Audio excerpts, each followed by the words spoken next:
When I got the call that my uncle had been arrested again, I wasn't surprised. He was charming, reckless, and unpredictable, the kind of guy who knew his way around trouble and didn't seem to mind it. But this time felt different. It wasn't just a few months. He was facing 10 years, a decade behind bars, for possession of over a pound of cocaine. They said it was hidden in the trunk of his car, packed away as casually as groceries. It stung. He'd promised us he was clean, that his wild years were behind him. Even at Thanksgiving, he'd go out of his way to remind us all that he was on the straight and narrow. We'd had our doubts. Old habits don't vanish overnight, after all. But a pound, none of us had seen that coming. My uncle swore up and down the drugs weren't his, said he was framed, that someone wanted to see him gone for good. But when we pressed him on it, he'd just clam up, muttering that spending a decade locked away was better than what they would do to him. After he was sentenced, my mom called, her voice tight, asking if I could go to his place and sort through his things. It was typical family duty, the kind of thing I couldn't turn down. I wasn't close with him, but family ties run deep enough to leave you feeling responsible, even when you know you shouldn't. So, with him locked away for the next 10 years, I volunteered to clear out his apartment, move his things to storage. I didn't know why I was so eager, but maybe I felt like it was the least I could do. The place was a disaster, exactly as I expected. His kitchen cupboards were filled with thrift store pots and pans, each one more scratched and mismatched than the last. I could see him at the stove, cigarette dangling from his lips, stirring whatever random meal he'd thrown together in those beat-up pans. The living room was its own kind of graveyard. Ashtrays covered nearly every surface, filled with weeks' worth of cigarette butts, and the walls were a deep, sickly yellow from years of constant smoke. Even the light switches had turned the same shade, crusted over from the nasty habit that had stained every inch of the place. It was clear he hadn't cracked a window in years. I found myself running my fingers along the walls, almost wondering if the yellow residue would come off. It didn't. In one corner of the room was his pride and joy, a collection of Star Trek figurines and posters lined up on a crooked shelf he'd likely hammered up himself. He'd been a fan for as long as I could remember, always rambling about episodes I'd never seen and characters I couldn't name. Dozens of plastic figures with blank, determined stares watched me pack up their home, my uncle's treasures boxed up and ready to be hidden away for who knew how long. It took a few days, but I finally got the majority of the place packed. 3 trips in my truck, hauling boxes and crates to the storage facility across town until the apartment was stripped bare. The only things left were the stained carpet, the nicotine-coated walls, and the broken blinds barely hanging in the windows. There was no way he was getting his security deposit back. The damage was practically baked into the place, but it didn't matter anymore. As I sorted through the last of the kitchen, my hand brushed against something tucked away in the shadows of the cabinet. I pulled it out and found myself holding a small leather-bound book. The cover was cracked and worn, the leather soft from age, with a faint smell of cigarette smoke clinging to it. The pages inside were yellowed, brittle, and marked with years of kitchen chaos stains, smudges, and scribbled notes everywhere. The entries were scattered, written down in no particular order, almost as if whoever kept this book had jotted recipes down the moment they'd been created, without thought of organization. As I skimmed the pages, a feeling crept over me that this book might have belonged to my grandfather. He was the one who'd brought the family together, year after year, with his homemade dishes. Every holiday felt anchored by the meals he'd cooked. Recipes no one had ever been able to quite replicate. This book could very well hold the secrets to those meals, a piece of him that had somehow made its way into my uncle's hands after my grandfather passed. And yet, I couldn't shake a strange sense of dread as I held it. The leather was cold against my hands, almost damp, and a chill worked its way through me as I turned the pages. It felt wrong somehow, as if there was more in this book than family recipes. Curious about the book's origins, I brought it to my mom. She took one look at the looping handwriting on the yellowed pages and nodded, her face softening with recognition. "This was your grandfather's," she said, almost reverently, tracing her fingers along the ink. She hadn't seen it in years, and when I told her where I'd found it, a look of surprise flickered across her face. She had been searching for the book for ages, and had never realized her brother had kept it all this time. As she flipped through the pages, nostalgia mingled with something else, maybe a touch of sadness or reverence. I could tell this book meant a lot to her, which only strengthened my resolve to preserve it. Could I hang on to it a little longer? I asked. I want to scan it, make a digital copy for myself so we don't lose any of his recipes. My mom agreed without hesitation, grateful that I was taking the time to safeguard something she hadn't known was still around. So I got to work. Over the next few weeks, in the gaps of my day-to-day life, I carefully scanned each page. I wasn't too focused on the content itself, more concerned with making sure each recipe was clear and legible, and didn't pay close attention to the strange ingredients and odd notes scattered throughout. My only goal was to make the text accessible, giving life to a digital copy that would be preserved indefinitely. Once I finished, I spent a few hours merging the scanned images, piecing them together to create a seamless digital version. When it was finally done, I returned the original to my mom, feeling a strange mix of relief and satisfaction. The family recipes were now safe, and I thought that was the end of it. But that sense of unease I'd felt in the kitchen, holding that worn leather cover, lingered longer than I expected. In the months that followed, I didn't think much about the recipe book. Scanning it had been a small side project, the kind I'd meant to follow up on by actually cooking a few of my grandfather's old dishes. But like so many side projects, I got wrapped up in other things, and the book's contents drifted to the back of my mind, filed away and forgotten. Then Thanksgiving rolled around. I made my way to my parents' place, expecting the usual turkey, stuffing, and the familiar spread that had become tradition. When I got there, though, I noticed something different right away. A large bird sat in the middle of the table, roasted to perfection, but something about it didn't look right. It was too small for a turkey, and its skin looked darker, almost rougher than the golden brown I was used to. "Nice chicken," I said, figuring they'd switched things up for a change. My mom just shook her head. "It's not a chicken," she said quietly. "It's a hen." I gave her a confused look. "What's the difference?" I asked, half laughing, expecting her to shrug it off with a quick explanation. Instead, she just stared at me, her eyes unfocused as if she were lost in thought.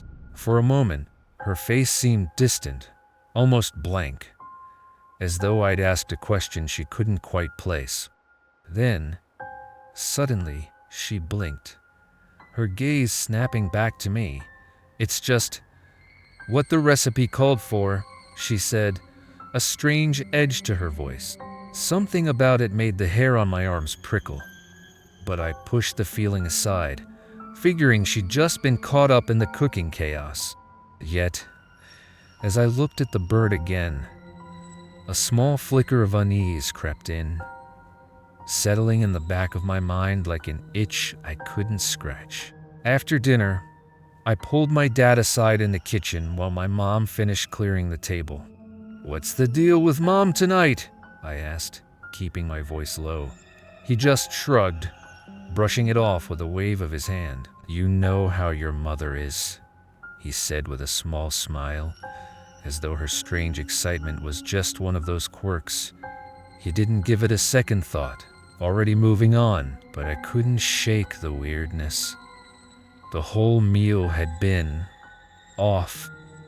The hen, unlike anything we'd had before, was coated in a sweet-smelling sauce that seemed to have a faint hint of walnut to it, almost masking its pale, ashen hue. The bird lay on a bed of unfamiliar greens, probably some sort of garnish alongside perfectly sliced parsnips and radishes that seemed too neatly arranged, like it was all meant to look a certain way. The whole thing was far too elaborate for my mom's usual Thanksgiving style. After we hung up, I resolved to let it go and went about my day, chalking it up to my mom's usual habit of getting overly attached to anything with sentimental value.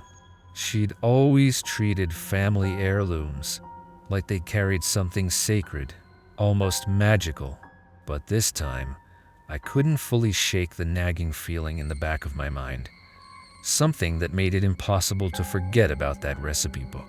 Eventually, curiosity got the better of me.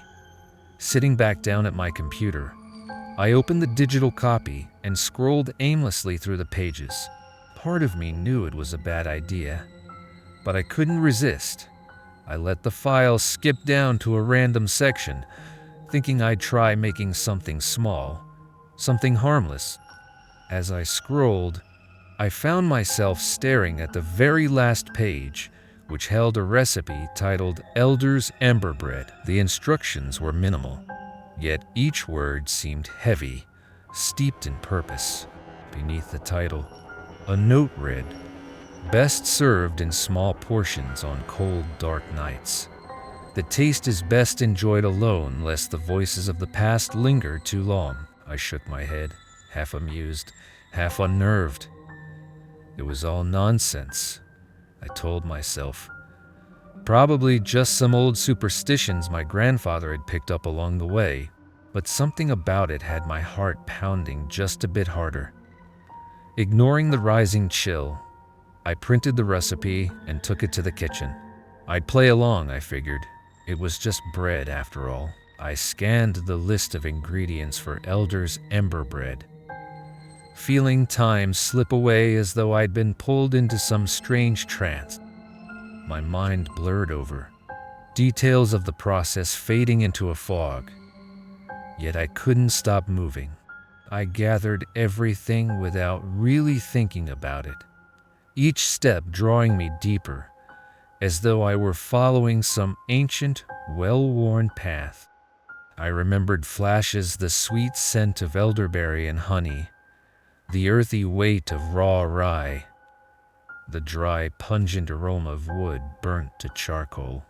At some point, I murmured something under my breath, words of thanks to my ancestors that I hadn't consciously decided to speak. The smell of warmed goat's milk lingered in the air, blending with a creamy, thick butter that had blackened over low heat. A faint scent of yew ash drifted up as I worked, curling into my nose like smoke from an unseen fire. By the time I came to my senses, night had fallen, the kitchen shadowed and still, and there, sitting on the counter, was the bread, a dark, dense loaf, blackened at the crust, but glistening with an almost unnatural sheen. It looked rich and moist, and as I stared at it, a strange sense of pride swelled up within me, unnatural and unsettling.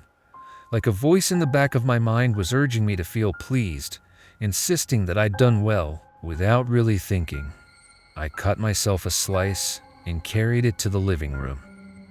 Feeling compelled to enjoy my creation, I took a bite, and the bread filled my mouth with an earthy, bittersweet taste, smoky yet tinged with a subtle berry sweetness. It was unusual, nothing like I'd ever tasted before, but it was oddly satisfying. As I chewed, a warmth bloomed deep in my chest, spreading through me like the steady heat of a wood stove. It was comforting, almost intimate, as if the bread itself were warming me from the inside out.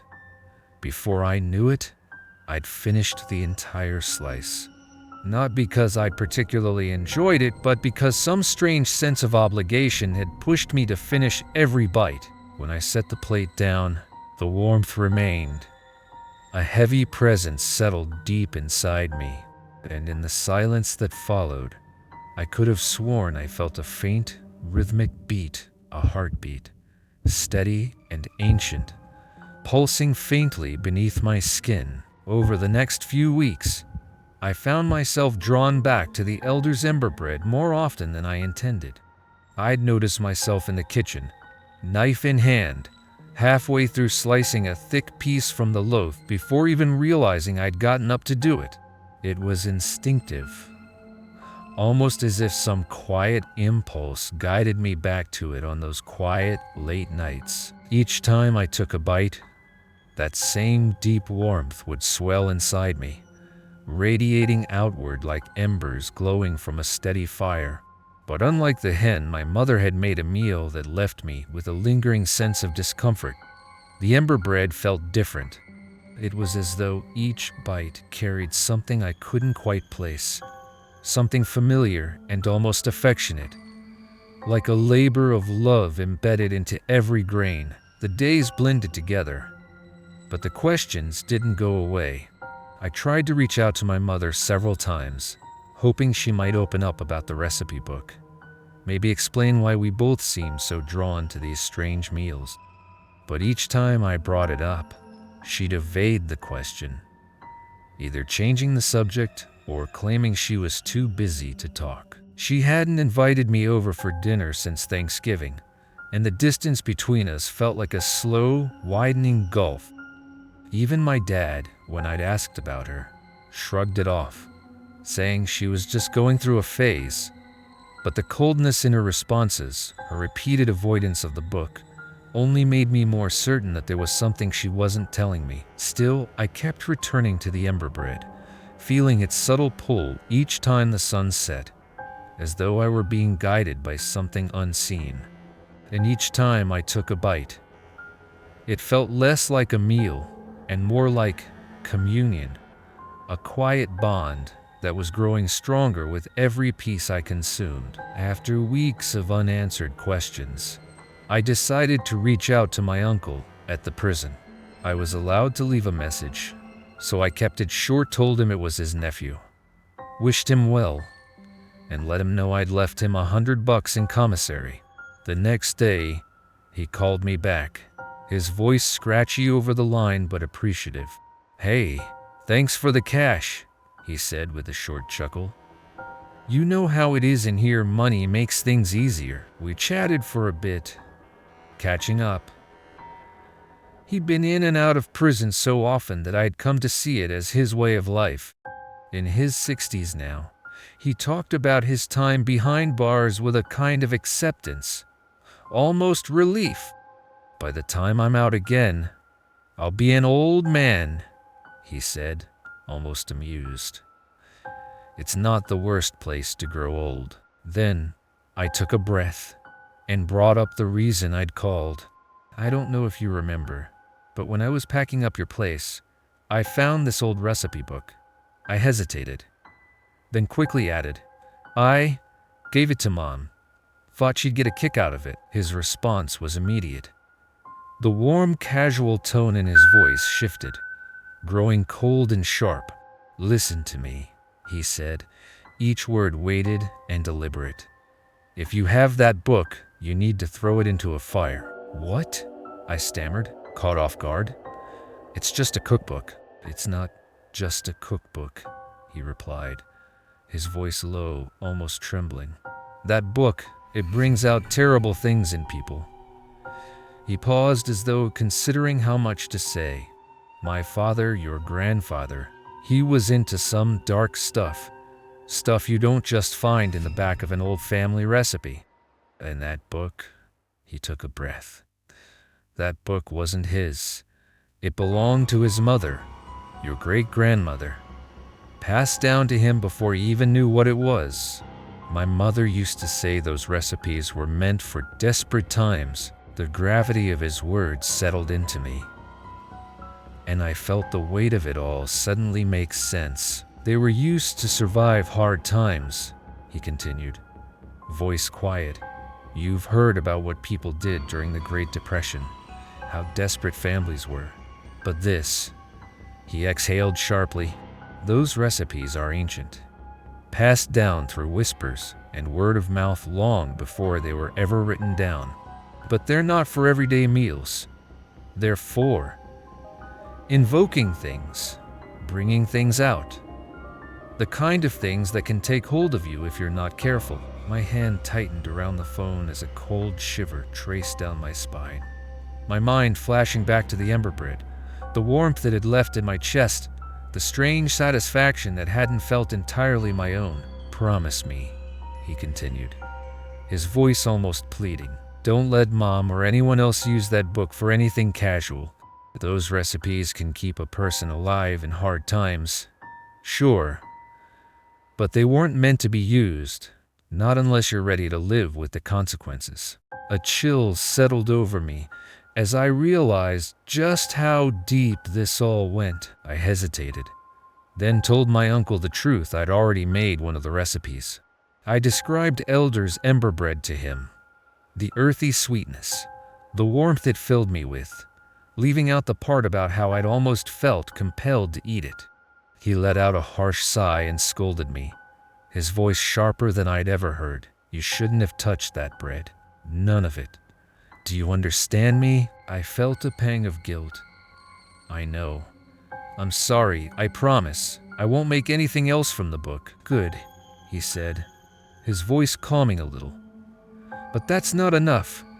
You have to get that book away from my sister, your mother, before she does something she can't take back. I tried to assure him I'd do what I could, but he cut me off, his tone deadly serious. You need to do this. Something bad will happen if you don't. Over the next few weeks, as Christmas approached, I stayed in touch with him, paying the collect call fees to keep our conversations going. Every time we talked, the discussion would circle back to the book. I'd tell him about my progress, or lack of it, how I'd tried visiting my mom, only for her to brush me off with excuses, saying she was too busy or that it wasn't a good time. And each time I talked to her, she seemed to grow colder, more distant, as if that recipe book were slowly casting a shadow over her. One day, I decided to drop by without any notice at all. When I showed up on her doorstep, she didn't seem pleased to see me. You should have called first, she said with a forced smile.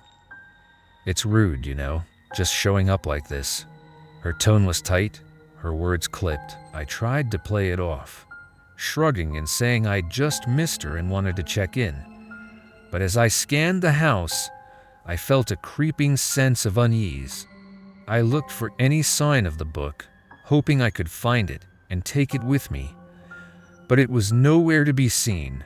Each time, I'd leave empty-handed, feeling like I was being watched from the shadows as I walked out the door. Every call with my uncle became more urgent, his insistence that I retrieve the book growing into a kind of desperation. You have to try harder, he'd say, his voice strained. If you don't get that book away from her, something's going to happen. You have to believe me. And deep down, I did believe him.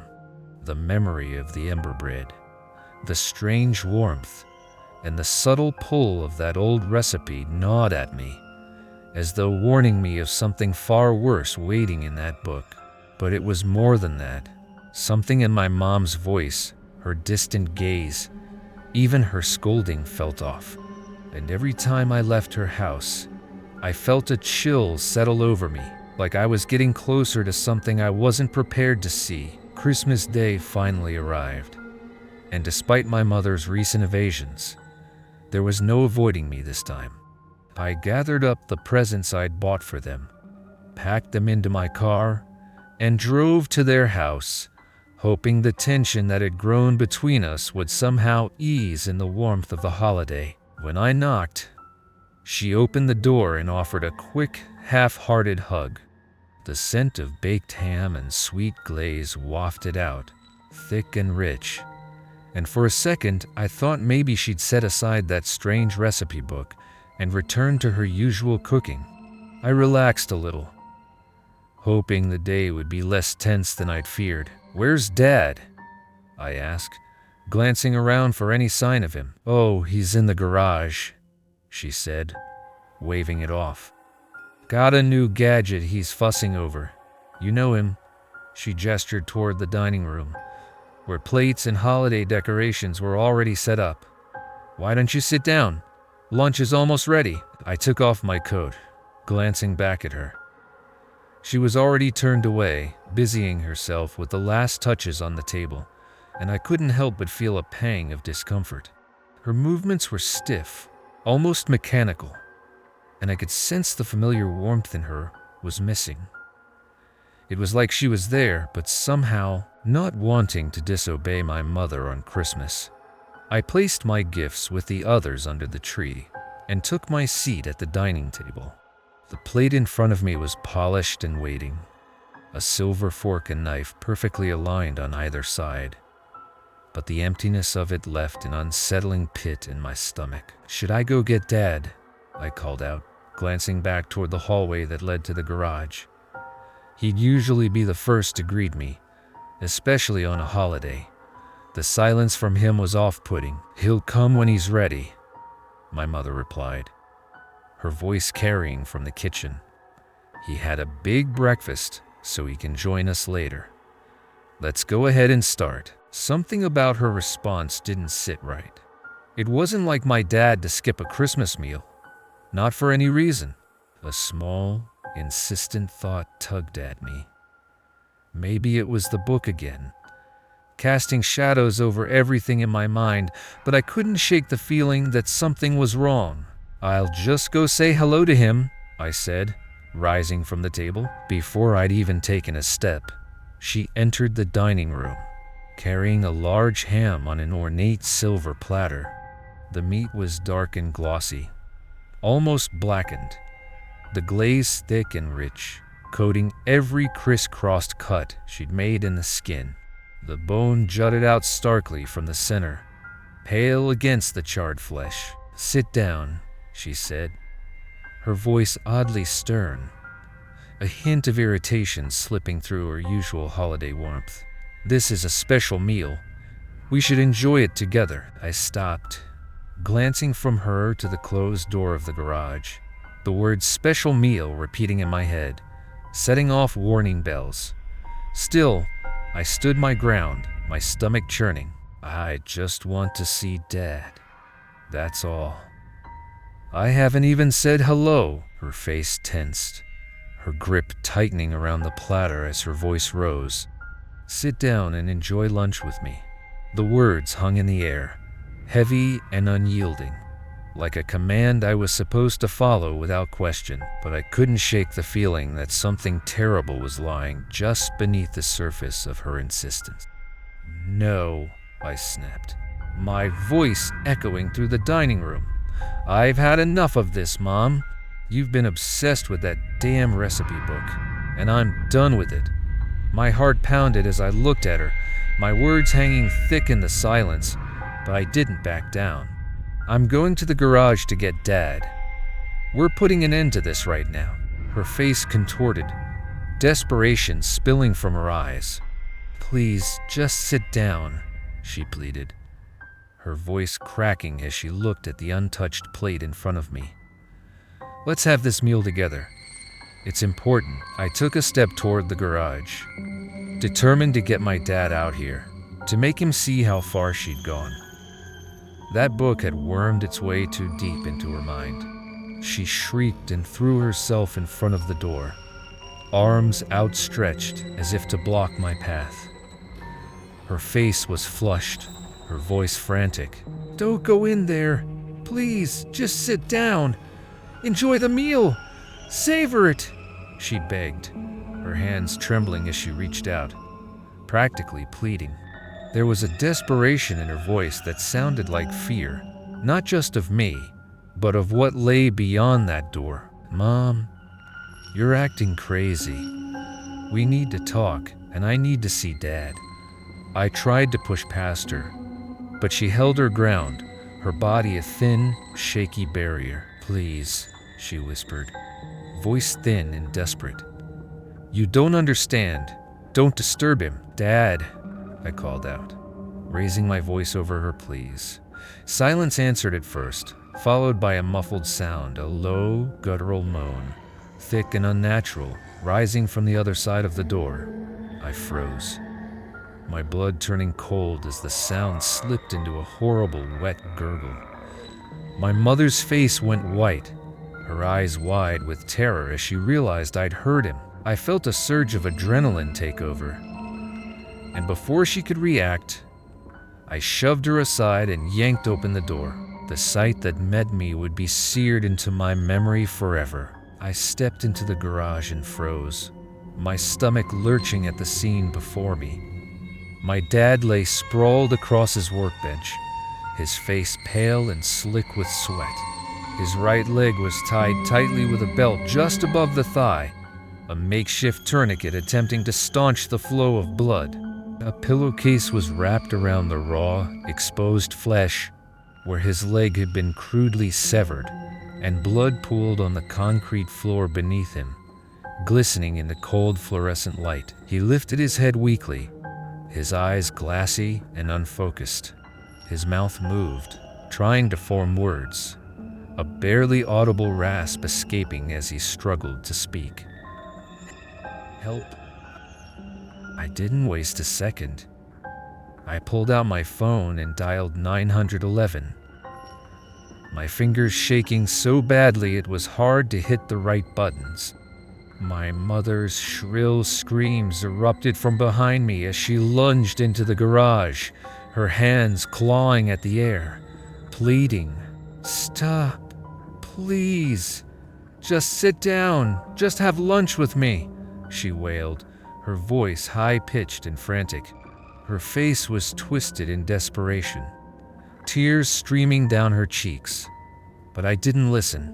I couldn't. I backed up, keeping a wide berth between her and my dad, and relayed the horror I was seeing to the dispatcher. "It's my dad. He's lost his leg. He's barely conscious," I stammered, voice cracking. "Please, you need to hurry." The dispatcher assured me that help was on the way, asking me to stay on the line. But my mother's desperate cries filled the garage, creating a haunting echo. She clutched at her head, her fingers digging into her scalp as she repeated, "Please, just come back to the table. Just eat. You have to eat." I kept my distance, heart pounding, as I watched her spiral into a frantic haze. But she never laid a finger on me. She only circled back to the door, wailing and begging in a chilling frenzy that made my blood run cold. The police arrived within minutes, their lights flashing against the house, and rushed into the garage to assess the situation. My mother resisted, screaming and flailing as they restrained her, her pleas becoming incoherent sobs as they led her away. I could barely breathe as I watched them take her, her voice a haunting wail that echoed down the driveway, begging me to come back and join her at the table. Paramedics rushed in and began working on my dad, quickly stabilizing him and loading him onto a stretcher. I followed them outside, numb with shock, barely able to process the scene that had unfolded. In the frigid December air, my mind reeled, looping over her chilling words and the horrible sight in that garage. That Christmas, the warmth of family and familiarity had turned into something I could barely comprehend, twisted into a nightmare I would never forget. I stayed by my father's side every day at the hospital, watching over him as he slowly regained strength. On good days, when the painkillers were working and his mind was clearer, He told me everything he could remember about the last month with my mother. She'd been making strange, elaborate meals every single night since Thanksgiving, insisting he try each one. At first, he thought it was just a new holiday tradition, a way to honor Grandpa's recipes. But as the dishes grew more unusual, more disturbing, he realized something was deeply wrong.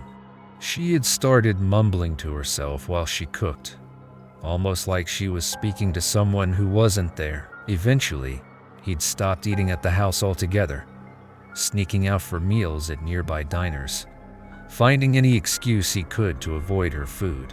He even admitted that on Christmas morning, when he tried to leave, she had drugged his coffee. Everything went hazy after that. And the next thing he remembered was waking up to pain and the horror of what she'd done to his leg. We discussed the recipe book in hushed tones, both coming to the same terrible conclusion. The book had changed her. My father was hesitant to believe anything so sinister at first, but the memories of her frantic insistence, the look in her eyes, made him certain. Somehow, in some dark, twisted way, the book had drawn her into its thrall. By New Year's Eve, he was discharged from the hospital. I promised him I'd stay with him as he recovered, my own guilt over the role I'd unwittingly played gnawing at me. He accepted, his eyes carrying the quiet pain of someone forever altered. My mother, meanwhile, was undergoing evaluation in a psychiatric hospital.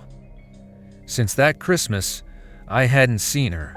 I'd gotten updates from the doctors. They said she was calm, coherent, but that her words remained disturbing. She admitted to doing what she did to my father, repeating over and over, "We need to do what we must to survive the darkest days of the year." Her voice would drop to a whisper, a distant look in her eyes, as though the phrase were a sacred mantra. On New Year's Eve, as the minutes ticked toward midnight, my father and I went out to his backyard fire pit. I carried the recipe book, feeling its familiar weight in my hands one last time. Without a word, I tossed it into the fire, watching as the flames curled around the old leather, devouring the yellowed pages. It crackled and twisted in the heat, the recipes that had plagued us dissolving into ash. My father's hand on my shoulder was the only anchor I had, as the smoke rose, dissipating into the cold night air. But as the last ember faded, I felt a pang of something like regret. Later, as I sat alone, staring at my computer, I hovered over the file on my desktop. The digital copy, each recipe scanned and preserved in perfect, chilling detail. I knew I should delete it, erase any trace of the book that had shattered my family, and yet I couldn't bring myself to do it. I fear that it may have a hold on me,